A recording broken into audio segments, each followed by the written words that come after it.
What is occurring, everybody? What am I trying to do? So, how do I have the subject matter on this thing? Turn off questions, copy, link, share.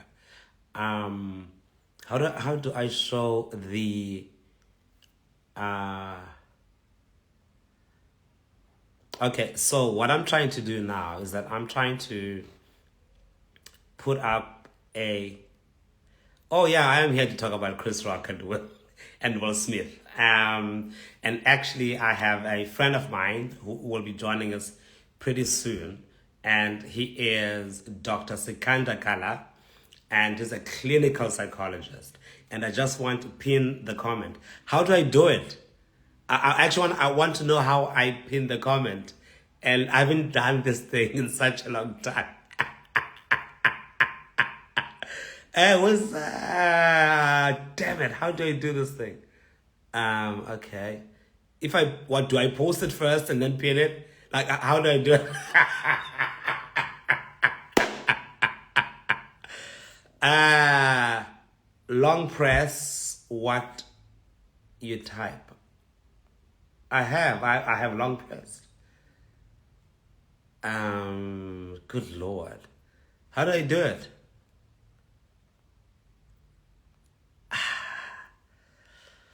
I'm okay, guys. I'm trying to figure out how I do this.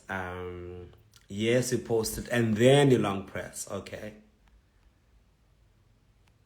I have long press. I am long press.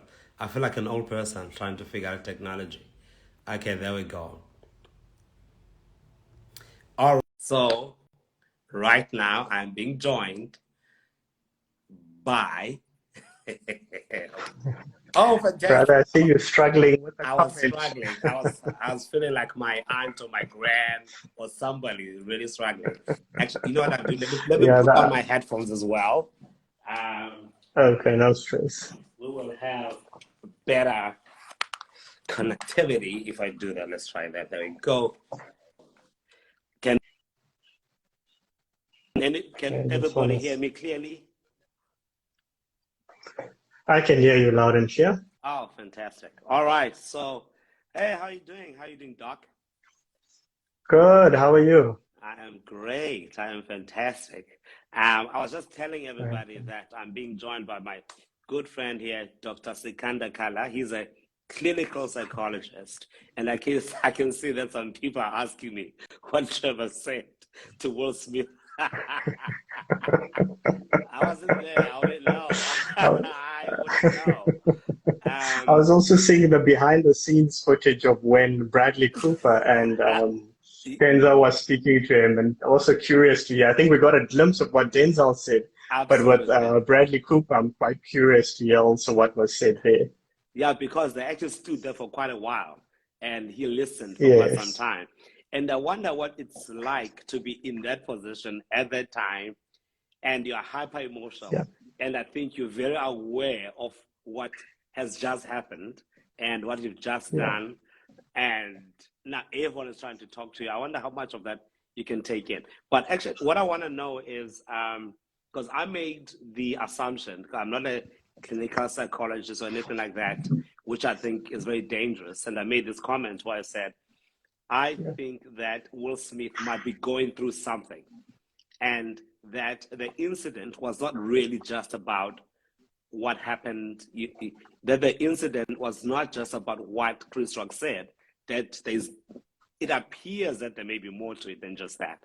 And I'd like to just hear your thoughts and see what you have to say about it. Yeah, yeah, it's been a very interesting thing for me to also reflect on, because obviously in the profession, even in the medical profession, you can't really speak about the psyche of someone that you are not treating, someone that's not your patient. So it's not an attempt to do that in any particular way. For me, it's just more seeing the situation, seeing what played out, and for me, the generalized themes that come with it. And I hear your sentiment. I think anyone who's maybe been keeping up with small Will Smith knows some of the challenges and the difficulties that he's been going through, publicly expressing those difficulties over the past few years since that Red Table talk. And Um, I even watched one of his YouTube series where he was struggling with weight loss and the difficulty he was going through and the mental health burden of that. So I think there's a lot of things that can, rightfully put you in that space where you're questioning, hey, what's going on here? And is there more than what meets the eye in the situation that unfolded? But before even jumping into that, there's a few things that I was thinking about and like almost contextualizing in my head and saying, okay, there's a few things that we need to take to have this conversation, to take it at face value. And for me, there's two presuppositions that I'm working with, which is the first one with the Jada and August situation. I'm taking a presupposition that whatever arrangement or conversations they have in private and what have you, I still get the sense that Will was expressing some level of hurt in that interview. And I've seen certain people say, hey, he's a good actor, he could be faking, what have you. But if that's a conversation for another day, if one wants to go down that path, sure. But for me, I'm taking it under the presupposition that there was some pain to the situation that was unfolding there. Another thing that I'm also taking at face value as a presupposition is the slap incident and what have you was not staged. There was a genuine sort of interaction that occurred. Because I've also seen people saying, and so just to interrupt here, but I'm inclined to agree with that, because even if you see the incidents after it, it really doesn't look like any acting to me, right? Initially, when Will Smith went up and slapped him and he walked back, I thought, okay, they're acting. But then when he said a profanity, I was like, nah, this is not acting. Yes. There is yes, no way I thought so as well, because that's a live event and that goes against broadcasting regulations in that regard. So I figured the same thing as well, that this now is not staged. But I have seen a lot of people saying, the Oscars viewership numbers have been declining significantly over a number of years, and that there could have been a drive to do something to bring that viewership back. I don't believe it, but I'm not going to go down that road, because that's a conversation for another day. Yeah. So based on those two things, that there was hurt during that red table talk and that the slap incident was legitimate, I'm now working under the framework that there are a few things that we can contextualize. Number one, obviously, context matters. And in saying context matters in this particular situation, the sensitive space that an individual may be going through, in this case, Jada, the sensitive space that an individual may find themselves in this space, Will Smith, and the sensitive space that they may find one another together relationally matters. I think that context definitely matters. And also at the same time, I've had numerous patients that suffer from alopecia, and just the impairment on one's quality of life, physically and psychologically, is immense as well. Especially in the context where the relationship we have with our hair can be a sensitive topic, just generally speaking. And I think Chris Rock, having had a documentary talking about hair, we can obviously concede that he's sensitized to the fact that it's a sensitive topic. And I think even with the context of him being sensitized to the fact that it's a sensitive topic, he probably, as a comedian, said, that is within the parameters of my comedic limit, and I'm going to go there. And I almost hear like how he set it up by saying, Jada, I love you, and then let it out. And then, there was an initial laugh, and then the atmosphere changed. So he was aware of the joke he was telling. And I think maybe he was saying, I love you. Maybe it was a way of saying, so like, I'm not going at you. But what I'm trying to figure out is, like, no disrespect. Can I tell you, like, I didn't know that Jada had a condition until today. I generally don't know, but then they are all celebs and they hang out together. They probably know, So I don't know. But does the is the way Will Smith responded understandable or in any kind of way? And that's essentially where I also want to take it in the build up to that. When I was looking at it, I saw a certain sense of what that setup of Jada, I love you, and then this, one person could construe that as he was just copping out so that if there's any backlash, he has an excuse to fall back on. But another way you could look at it is, hey, no disrespect, this is the arena of jokes. I'm a comedian. The art form is such that it is a provocative space. it delves into material that speaks to the shadow self. In a personality sense, we speak about the shadow self in the sense of characteristics about our personality that we don't really like, but they've come to the forefront. And I think that's, in my opinion, I'm not a comedian, but just how I understand the art form is such that you create tension through taking it to that limit and then releasing the tension.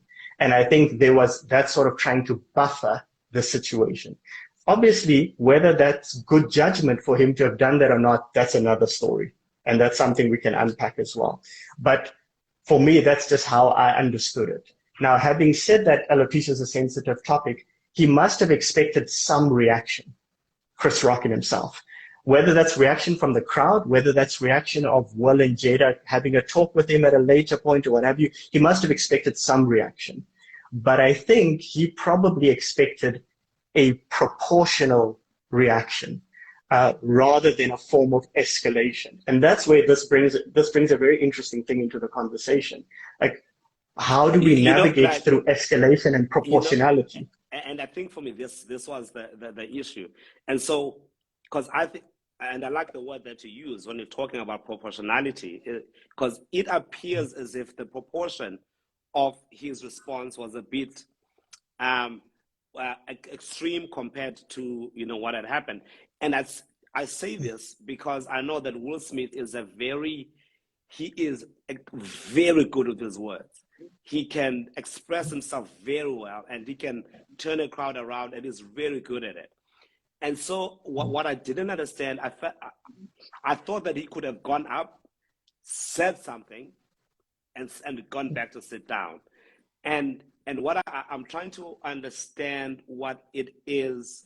I know what I have fears around why he might have, responded the way he did, and sort of on. And I have a second question, which is a very maybe contentious question around this. And I don't think anyone has an answer to any of these questions, right? Because we're not with Will, and we don't know what he's going through, if he's going through anything for the matter. And Jada as well, like going through the difficulty. Yes, which corresponds to his response, So, exactly. And the question I wonder, would Will have responded the same way had it been a white comedian? I mean, we don't have answers. It's a question that I have. Anyway, but sorry. That is an interesting one. That's a very interesting one. And it also brings into how controversial some of the stuff Ricky Gervais has said at numerous Golden Globe Awards. Exactly. And for example, so that's a very interesting thing. For example, Ricky Gervais, when he directly went after Mel Gibson about his alcoholism, and alcoholism is also illness. So just substance use disorder. And if you look at how Mel Gibson handled that, he went on the stage with him, and there was some tension on the stage. And as he grabbed him, and you could see that there's this, okay, yeah, I see where we are here, and I'm showing my presence in the sense of I didn't like that, but let's get on with this. And it brings it back to what we were saying about escalation and proportionality. Because for me, I've always been curious in how we define an escalation and what constitutes it. Because someone could easily say that making a joke about someone's medical condition in an unprovoked manner is an escalation of some sort.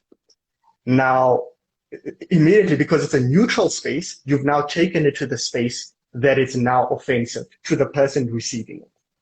That could be seen as an escalation of sort. Now, my question is, in that moment, is our responsibility to meet it at the same level, to de-escalate, or to escalate even further?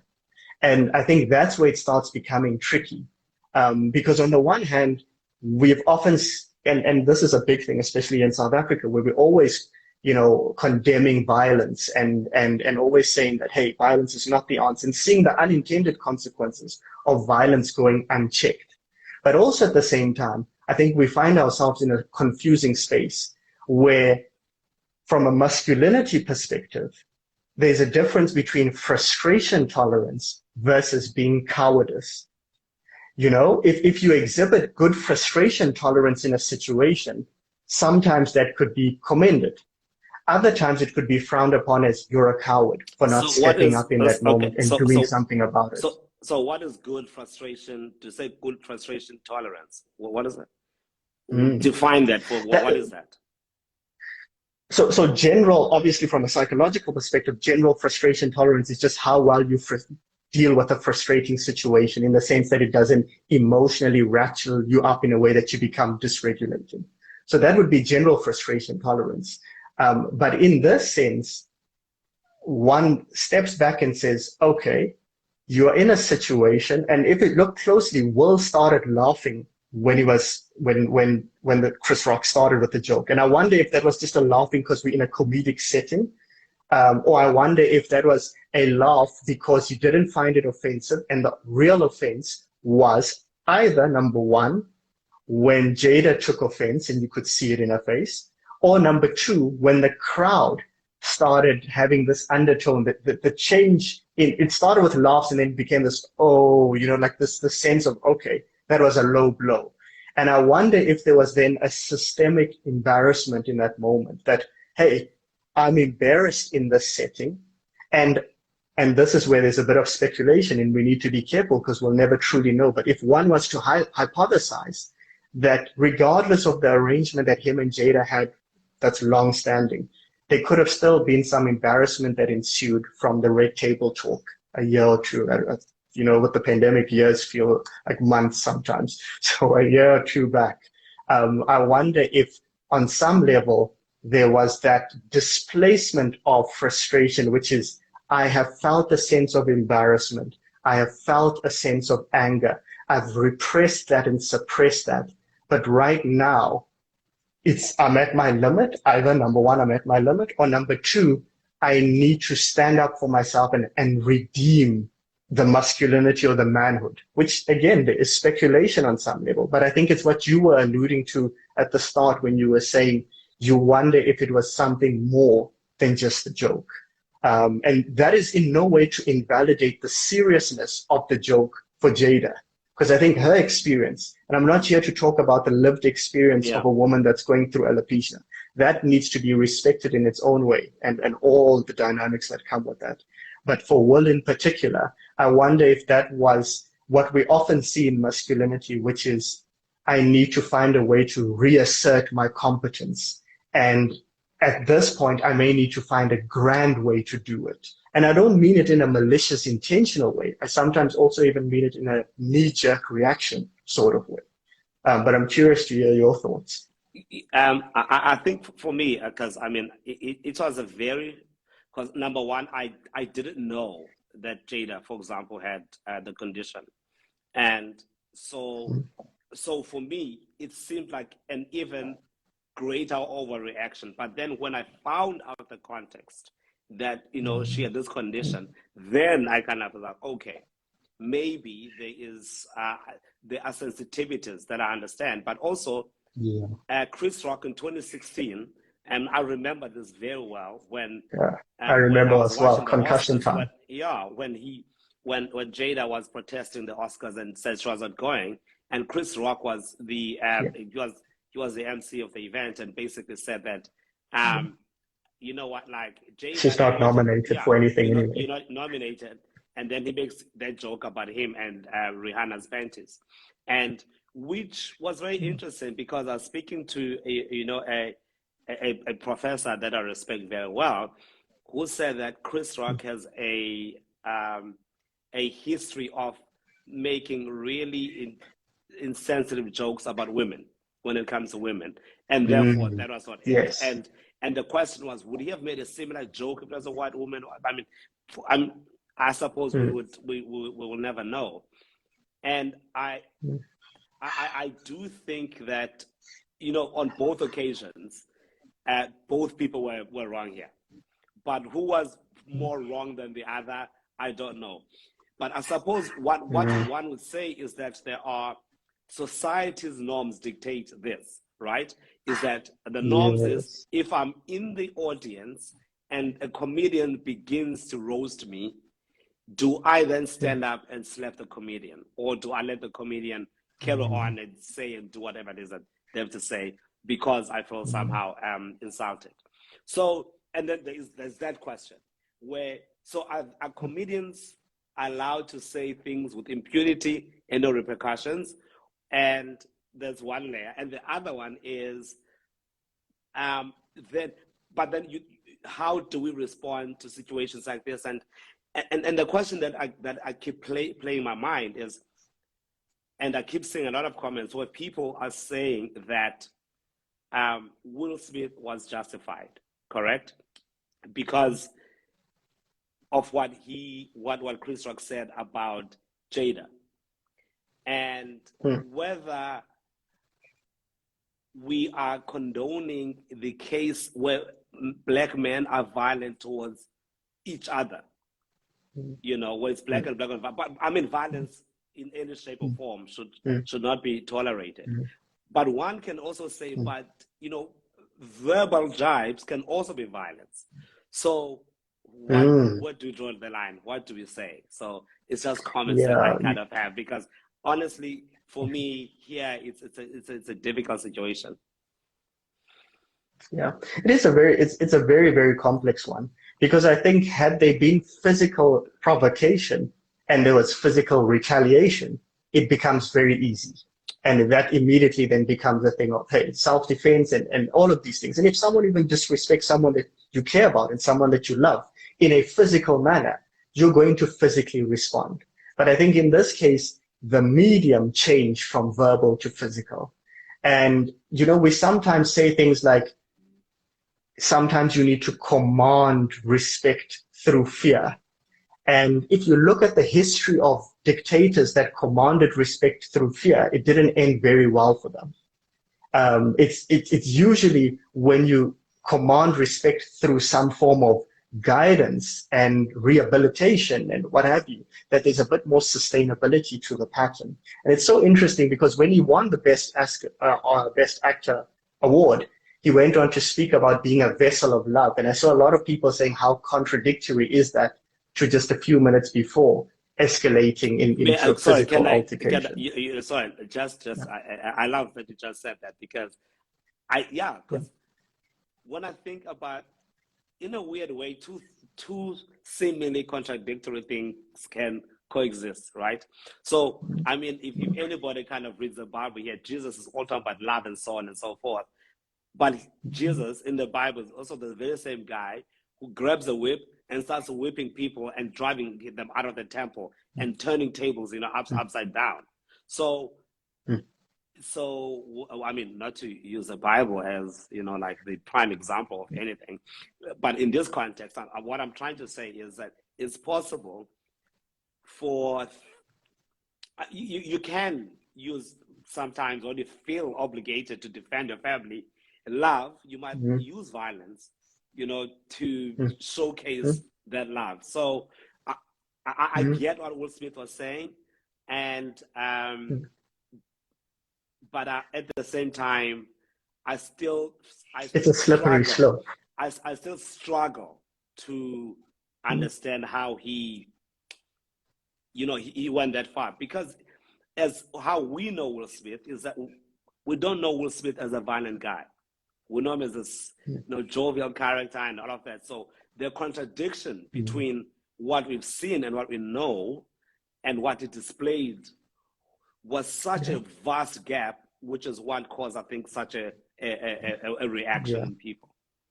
Yeah. And it's so interesting that he himself said love can make you do crazy things.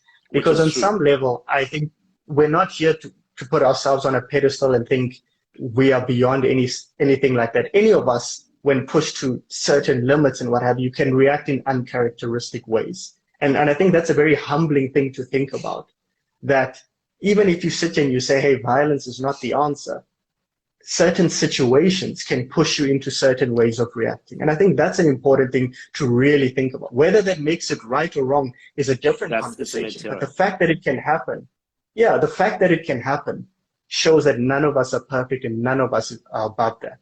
And in any way. Happen to anybody. Yeah. So there's a comment. Exactly. There's a comment here where someone says, I don't know I don't think we have any, we can comment about this because neither of us are American. So someone says, do black men in America suffer from a lack of emotional intelligence? I think that is a very, I don't say, that sounds more like a statement than a question. Is what we saw an N-word moment, because white people were definitely watching on some, this is some N-word-ish. Which bring a very interesting conversation today, which I saw a lot of people saying we need to move beyond trying to think about ourselves as people of color, that we need to keep representing ourselves perfectly for white individuals, and how that shouldn't be the responsibility of our being. And that was also a very interesting conversation, and I can completely understand that sentiment, that it's not about how people perceive you as a group all the time, but it's about the context of different situations eliciting different responses. And you can't always be a representative of a group. You know, at some point the story and your sensitivities are so nuanced that it's not really a group thing anymore. But what that is true is that we don't choose not to be seen as a group. And this is, and unfortunately, you don't have that choice. If someone does something, then the group is seen as. And I think we all want to have that luxury, but unfortunately, the way maybe the media is and how society is, they group us that we are grouped together. And it follows the same comment. Sorry, I think touches on to whatever you're about to say. So someone says, do black men always have to be constantly cool because white people are watching? And what does that pressure do?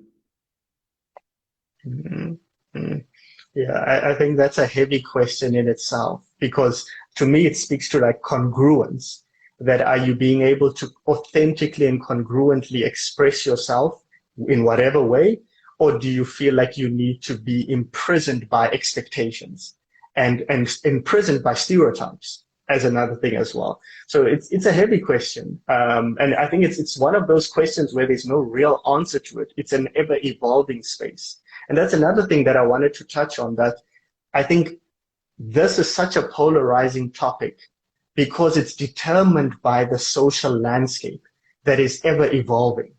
You know, like the last time I interacted with the tweets and everything was this morning, and then the whole afternoon and evening I was consulting with patients. And I wonder how the rhetoric in the morning has shifted to now a different rhetoric in the evening. In such a short amount of time, things can change. And to me, that also brings another very interesting point into this, which is I think nowadays in society, we conflate social justice with political correctness.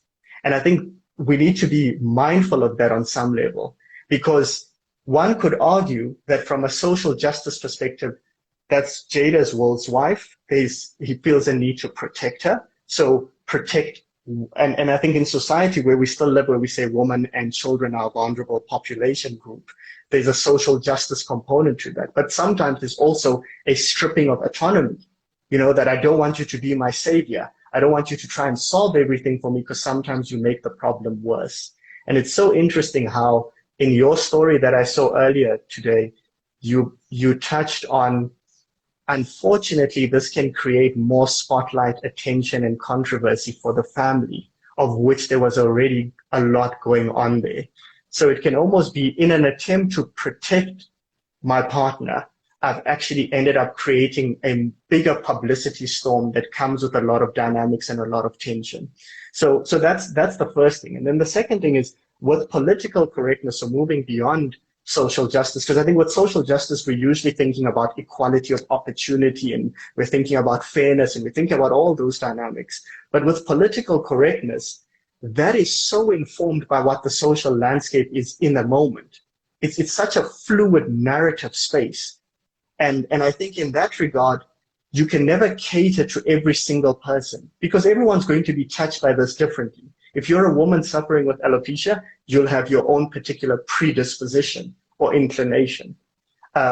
If you're someone that has felt disrespect and felt helpless in a situation where you felt disrespected, you're going to have your own particular inclination.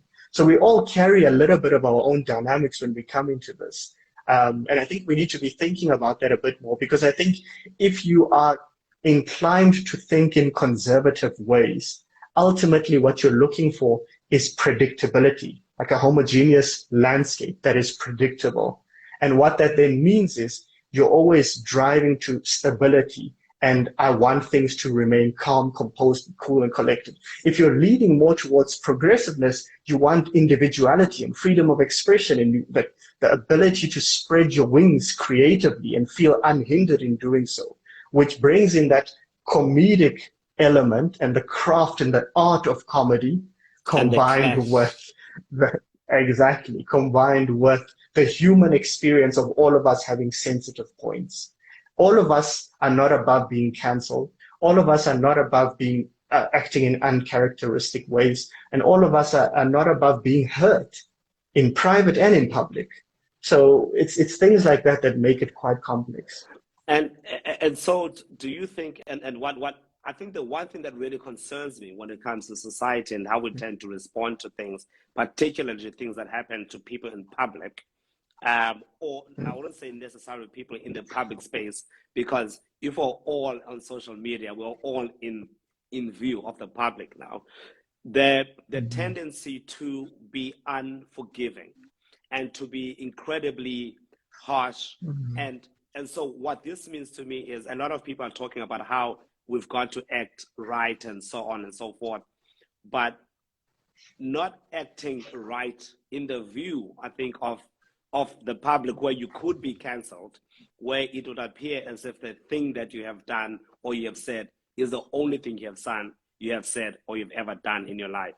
And I recall, I wish I could remember this quote by Stephen Colbert, who said that our worst mistakes should not be the thing that define who we are.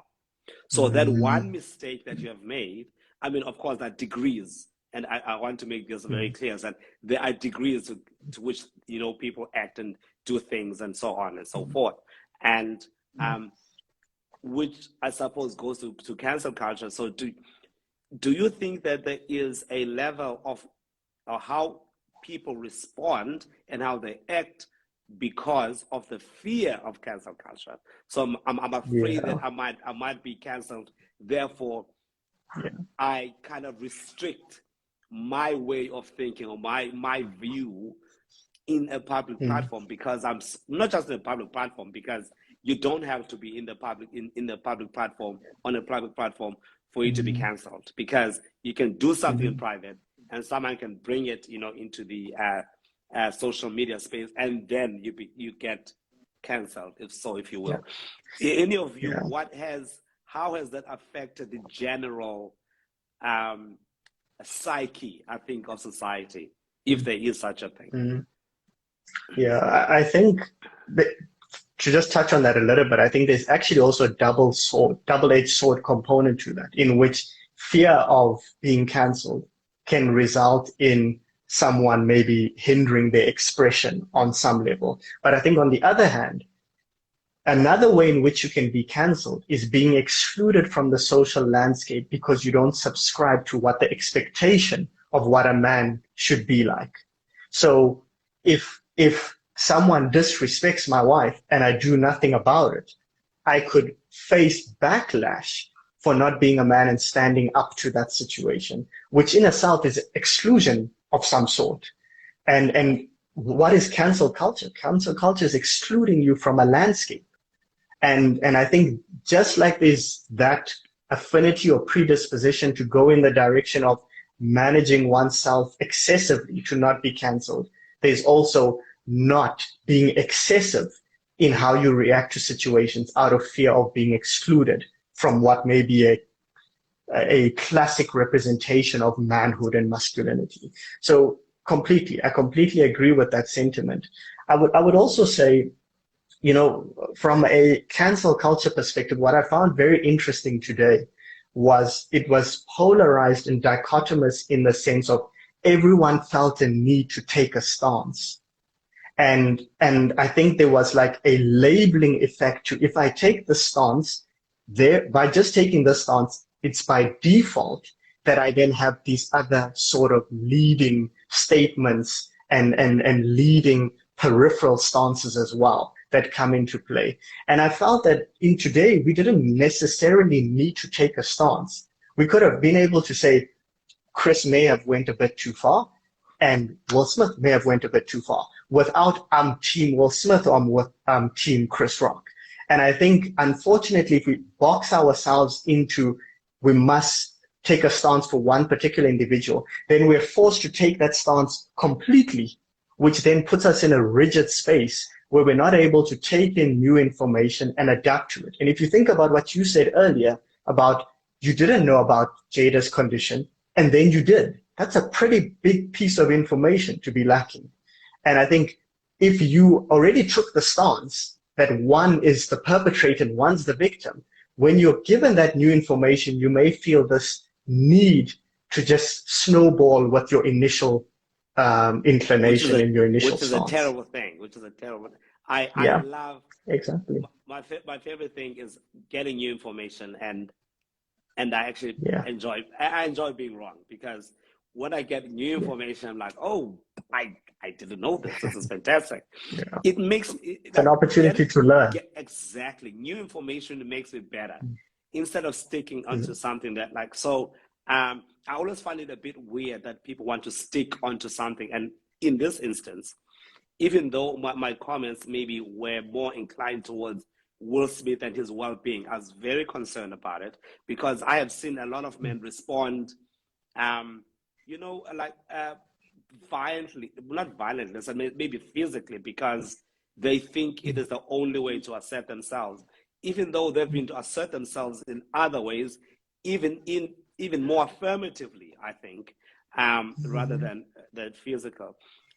What lessons do you think, as men, do we need to take out from this situation? Because there is always that need to prove yourself physically.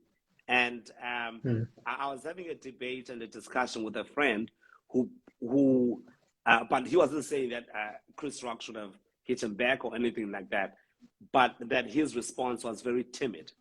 And I felt that his response was appropriate. Also because actually you were talking about someone's wife, and he was offended by what you said about his wife, and he went up to you, and you're like, okay. And when he said, keep it out of my mouth, and he says, I will, right? So yes, that's feedback, and that's being receptive to the feedback.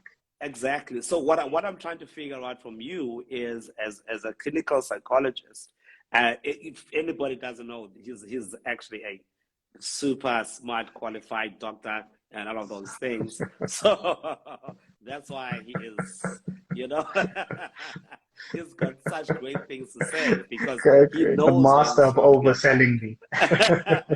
He's great at what he's saying. So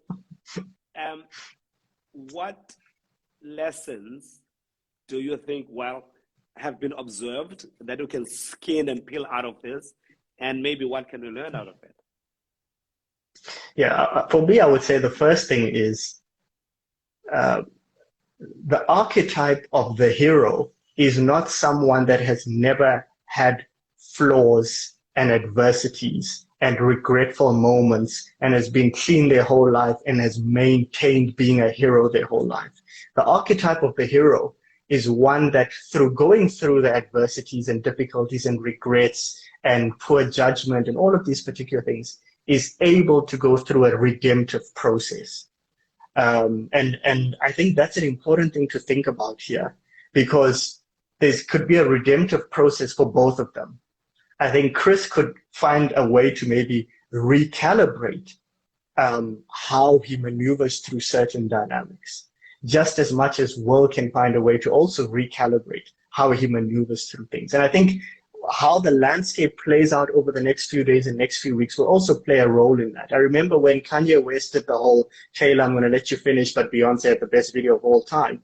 I think the way in which the media reacted to Kanye in a canceling fashion played a role also in how it could have shaped how he maneuvers through society. I think obviously more recently he's had his own dynamics there as well, but I think it's moments like that that can be informative and educative on some level. And I think we need to be receptive to that because none of us have it all figured out.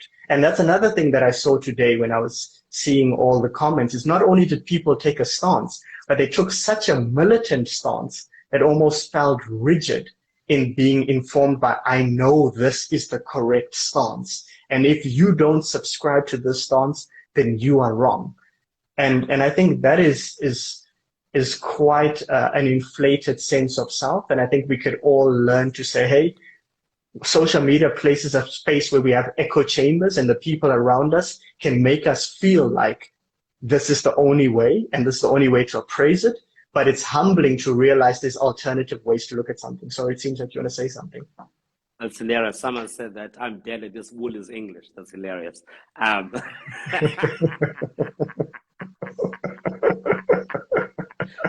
actually remember that when you and I met for the first time, we were talking about wool is water. It was around the time when the water meme was quite big. Oh man, I lost my train of thought. That was such a good question that I had. But for me, I think that the point I really want to make, which worries me now, especially what you're saying, where people had a very particular stance when it comes to something, and so I almost feel like, I don't know if it's just social media or social media has amplified this whole notion that once I hold a position and I've said it on social media, I have to stick to it, even if I have been proven wrong. Where it's almost like facts. What worries me is how social media or how people discuss things on social media is as if facts and new information does not matter. I need to stick to my lane because you haven't lost if you change your mind because of new information. It just confuses the hell out of me. And when I look at how I responded to the situation, I immediately asked, I don't understand how Will Smith would go and do that because it was just a joke about, being bold. Like you're saying, I had no idea that she had a condition. And immediately I was like, oh man, there's a whole layer that I didn't quite understand. Yeah. And then someone else mentioned that, Will Smith, Chris Rock actually had an entire documentary called Good Hair. Yeah. And he was really focusing on women. Exactly. And therefore, this is something that he needs to be sensitive about, especially as someone who actually made this particular documentary. Exactly. And also, I saw that people were pulling out other files of when he was speaking with Louis C.K. and Jerry Seinfeld and Ricky Gervais. And it felt like he was almost in a space that he was condoning some level of derogatory interaction. And I saw how in that moment, there was definitely a flaw and that could have been handled better, to say the least. It definitely could have been handled better. But again, people are not perfect. Who you are 5 years ago, 10 years ago, 20 years ago, you all have your faults in your own unique ways. And obviously, like you said, there's degrees to it. Some may be even more difficult to forgive than others. But I really think the redemptive aspect of things is so important. And it's so interesting because when I look at Denzel Washington in the award shows now, my mind immediately goes to the tragedy of Macbeth in how he had such a phenomenal performance there. But if you look at the story of the tragedy of Macbeth and you hear what he told Will Smith about when you're at your highest point, that's when the devil comes for you. I drew parallels to that and the story of Macbeth, in which that sort of enticement and allure to a power-hungry, almost distorted reality and drive to almost feel an impulse to do more and more and more, that once you're in it, things just continue to spiral out of control. And I think if we don't step back and think about redemption, we're just going to forever be canceling individuals because the social landscape is so complex now that we are triggered and we're upset to the extent that when we are trying to educate, we're educating from a stance of already being hostile. I saw comments coming up about the Dave Chappelle and the transgender community comments as well, and saying certain jokes are off limits. And I think if I remember correctly, Dave Chappelle said, I want to have a conversation about it. I want to be receptive to that. And certain individuals will say that's scapegoating, and that's not, he's not being genuine about it. But I think there's other people that are being genuine about it, that want to be educated, that want to have that dialogue. Hence why when I sat here, I said, disclaimer, this is not medical advice. This is not me taking a particular stance. This is me just saying there's difficulties that we all experience, and we're trying our best to navigate through it. And it's tough for all of us.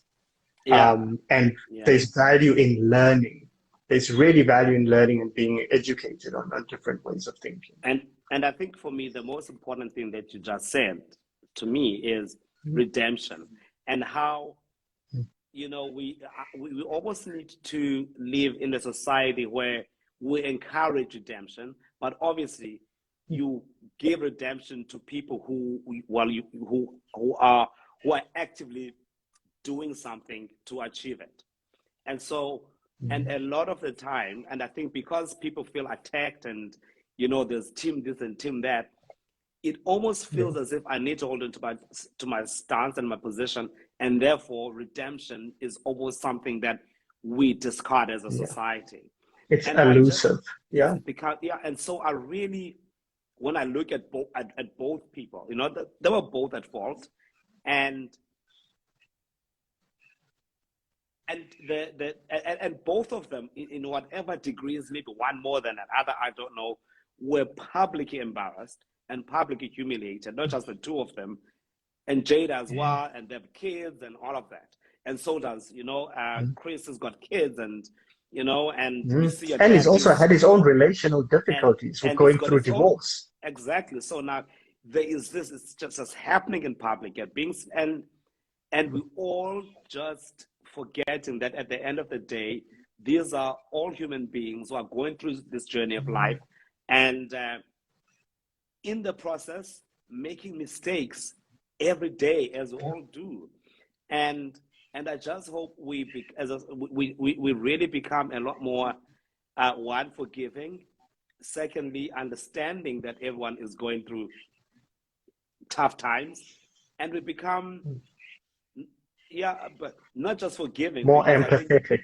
You want to be forgiving to people who are actually seeking to learn and understand, and but you can be empathetic, but I can empathize with someone, but it's like I cannot, you know, that I cannot redeem whatever has happened, even though I have a level of empathy. So I just hope that we become better, I think, as a society, especially I think as men, because we cause so much harm because we refuse to learn these lessons. And in a society where there's been so much damage done by violence, gender-based violence, domestic violence, with all the femicides, even if you look at the recent difficulties, exactly.